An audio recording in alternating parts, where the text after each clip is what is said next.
Okay, let's dive into this. You send over these articles and it's wow, it's big news.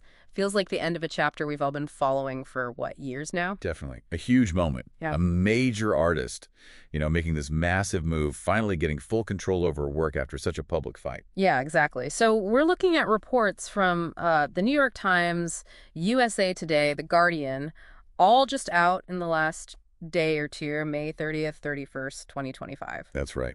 And they're all covering the same headline. Taylor Swift has bought back the master recordings for her first 6 albums. It's, like you said, the culmination of this whole saga. 7 years, really. So reading through these, our goal today, I guess, is to unpack it all. What exactly happened? What's the backstory? Who are the players involved here? And maybe bigger picture, what does this actually mean? Yeah, what does it signify? Not just for her, but, for the music business. And maybe even for you listening, thinking about, well, owning your own creative stuff. And what's really striking reading these pieces is how this whole thing pivots on this term master recordings. It sounds technical, but it became like the heart of this huge public drama. Absolutely. It's central. So maybe we start there. Based on these articles, what exactly are master recordings? What are we talking about? Okay, so the sources make it pretty clear. The masters, they're the original final sound recordings, like the actual audio file of the song as you hear it. The definitive version. Exactly. And owning that master gives you control over how that specific recording gets used. Licensing it for movies, TV shows, ads, they call those sync rights. It's different from who wrote the song, right? That's songwriting rights. Okay, got it. And the whole issue with Swift's first 6 albums started because she didn't own those masters initially. Why was that the case? Was that normal? Yeah, The Guardian points this out. When she signed with Big Machine, her first label, back in 2006, she was a teenager. Right. And back then, it was totally standard practice for the record label to own the masters. That was just part of the deal. Because the label paid for everything. Pretty much. They fronted the money for recording, the marketing, getting it out there. So in exchange, they owned the final product, the masters. So even though she wrote these huge hits, the recordings themselves belonged to Big Machine. Which, okay, that makes sense contextually. But that setup is really what led to the explosion in 2019. The sources really dig into that sale of Big Machine. Oh, yeah. Big time. So 2019, the founder of Big Machine, Scott Borchetta, he sells the whole label group. And specifically to Scooter Braun's company, Ithaca Holdings. Exactly. Both the Times and USA Today mentioned the price tag for that initial deal was estimated around $300 million. And reading her reaction in these articles, wow, it wasn't just like, oh, the company was sold. It was intensely personal for her. Absolutely. Yeah. USA Today, The Guardian, they both pull quotes from her public statements back then. She called that specific sale to Braun her worst-case scenario. Yeah. And USA Today quotes her directly accusing Braun of incessant manipulative bullying. Strong words. She also mentioned trying to buy the masters herself before that sale, didn't she? But something went wrong. That's right. Yeah, USA Today brings that up. She said she was offered a deal, but described the contract as convoluted. Like it was designed to keep her tied down, not actually give her control. The Guardian had that quote about feeling like the carrot of ownership was dangled and then yanked away. Yeah, that captures the feeling described. It adds this layer of feeling like she was played, maybe. And it's interesting, USA Today does briefly include a comment from Braun from around that time, saying he'd met Swift and Borchetta years before and they'd started a friendship. Just adds to the complexity of the public narrative, I guess. Mm-hmm. What really comes through reading these accounts is why it felt like such a betrayal. Yep. It wasn't just losing control of an asset. The sources show it was about who got that control, someone she clearly had major issues with. Right. It really highlights that tension the articles talk about. For artists, these recordings are like memories, dreams, their life's work. And for investors or some business figures, they're primarily financial assets. It's that clash. And that whole 2019 controversy directly led to her next big move, the re-recordings. But hang on, there was another sale in between, wasn't there? Correct. Good point. Before the re-recordings really took off, the masters changed hands again. The sources say in November 2020, Braun's company sold just the masters for Swift's first 6 albums. Not the whole label, just her masters. Just her masters, yeah. Sold them to an investment firm called Shamrock Capital. And the New York Times notes that deal was for over $300 million. So basically what Braun's company paid for the entire label group initially. Wow, okay. So the masters go to Shamrock Capital, and that's when the famous Taylor's Version project really kicks into high gear. Yes, that seems to be the trigger. The sources describe her decision to re-record those first 6 albums as a direct response. She didn't own the originals, couldn't control them. So she'd make new ones she did own.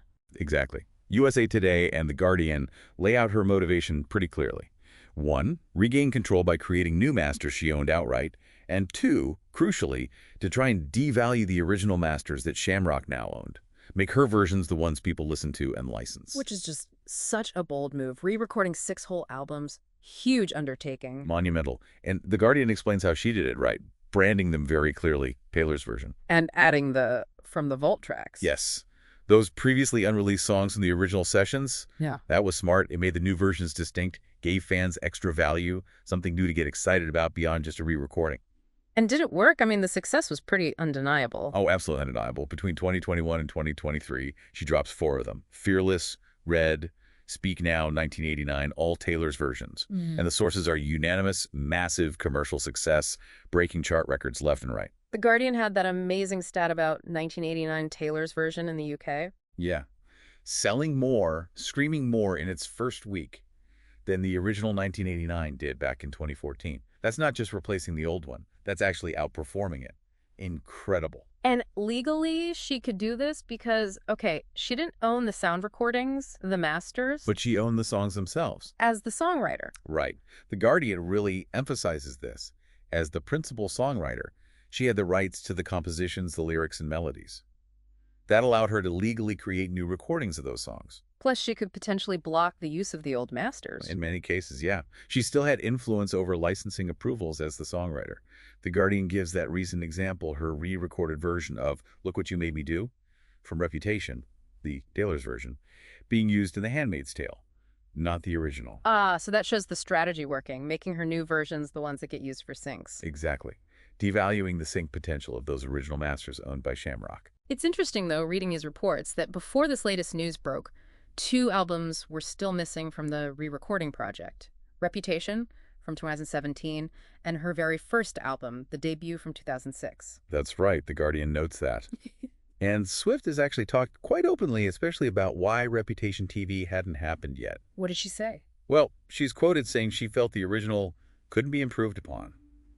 She described that whole era, the original Reputation, as a goth punk moment of female rage at being gaslit by an entire social structure. Really evocative language. Wow. Yeah, and she said she basically hit a wall trying to re-record it, felt it was so tied to that specific moment in time, mentioned she hadn't even finished, like, a quarter of it. But the debut album, she had re-recorded that one. Yes. She confirmed that to The Guardian, said she's done it and she loves how it sounds. She sort of hinted both the debut and Reputation could still come out later, but maybe not driven by the need to reclaim them anymore, but more as a celebration. So, looking at this whole re-recording phase through the lens of these articles, it clearly became more than just a legal tactic. It was this huge creative statement, a business strategy. And a way to mobilize her fan base. Yeah. What does that massive success of the Taylor's version albums really tell us? About fan loyalty, maybe? Or the value of owning your music now? Well, the sources really show the fans became, like, active participants in this whole thing. By choosing to stream and buy her versions, they sent a huge message. They show that who owns the music, whose version they support actually matters to them. It gave her economic power. Huge economic power. It proved that an artist's direct connection with their audience can, challenge the traditional industry structures. And like she hinted about Reputation, the re-recordings almost took on a life of their own, valued for what they were, not just as replacements. Which brings us right up to date. The big news, Friday, May 30th, 2025. The announcement. Yeah. Dropped on her website, confirmed in all these reports we're looking at. She did it. She bought her masters back. From Shamrock Capital, the company that bought them in 2020. Exactly. The circle closes. And the reports emphasize it wasn't just the audio masters she got back, was it? No. And that's a really key detail all 3 articles highlight. She acquired the masters to the first 6 albums, plus all the associated music videos, the concert films, the album art, photography, even unreleased songs connected to those eras. Everything. Basically everything tied to those first 6 albums. As she put it in her statement, and the Times, USA Today, Guardian, all, quote, this, she finally owns all of the music I've ever made, and that everything that has ever been mine is now actually hers. You could feel the relief in that. Yeah, you really can. Now, the price, they didn't disclose the exact number. No, the final price wasn't made public. But the New York Times and The Guardian both make a point of saying Those earlier rumors, Yeah. figures like $600 million up to $1 billion, they say, those were inaccurately high. Okay. But we do know Shamrock paid over $300 million back in 2020. Right, the NYK reported that.